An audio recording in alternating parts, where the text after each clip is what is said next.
ជំរាបសួរសួស្តីអ្នកទាំងអស់គ្នាស្វាគមន៍មកកាន់ Channel របស់ខ្ញុំថ្ងៃនេះខ្ញុំមានមុខម្ហូបប្លែកហើយងាយស្រួលធ្វើមួយទៀតហើយដែលមុខម្ហូបនឹងដែរគឺជាឆាននងជាមួយនឹងថ្លើមជ្រូកទេដែលមានភាពងាយស្រួលមែនទែនហើយគ្រឿងផ្សំគឺខ្ញុំបានសរសេរនៅខាងលើវីដេអូណាចំពោះរបៀបធ្វើវិញគឺដាក់ប្រេងឆាឲ្យឡើងក្តៅសិនមករួចហើយចាំយើងដាក់បំពងខ្ទឹមស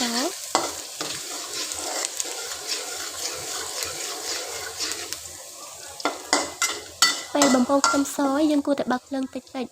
ដើម្បីឲ្យខ្ទឹមសមានក្លិនឈ្ងុយណានៅពេលដែលបើកភ្លើងខ្លាំង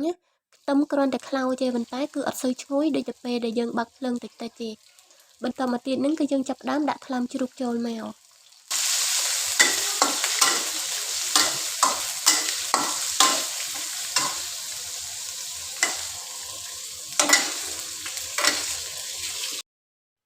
យើងឆាថ្លើមជ្រូកនឹងត្រឡប់ចុះត្រឡប់ឡើងណាឲ្យឆ្អិនប្រហែលជា70ឬក៏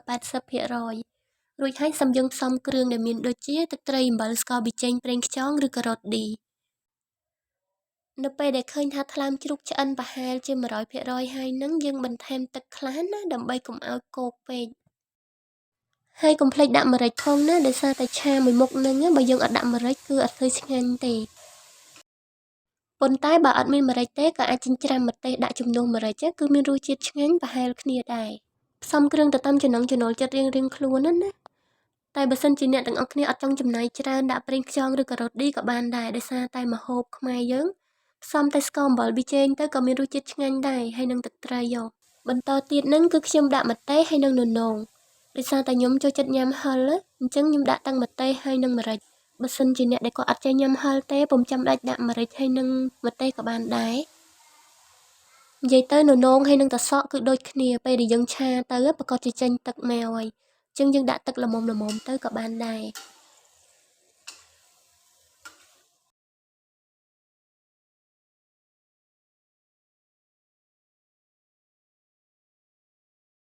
ជាចុងក្រោយគឺយើងបន្ថែមជាមួយនឹងស្លឹកខ្ទឹមដើម្បីឲ្យមានក្លិនឈ្ងុយហើយ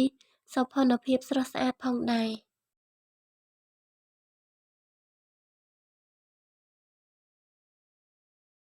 យើងអាចបិទភ្លើងបានណាដោយសារតែម្ហូបយើងគឺឆ្អិនរួចរាល់ហើយជាចុងក្រោយអរគុណអ្នកទាំងអស់គ្នាដែលបានទស្សនាវីដេអូមួយនេះណាបើចូលចិត្តកុំភ្លេចជួយចុច Subscribe Channel YouTube និង Follow Facebook Page ឲ្យម្នាក់មួយផងជូនពរអ្នកទាំងអស់គ្នាឲ្យរកទទួលទានមានបានហើយសុខភាពល្អត្រជាក់ត្រជុំហេងទាំងអស់គ្នាណាអរគុណជម្រាបលា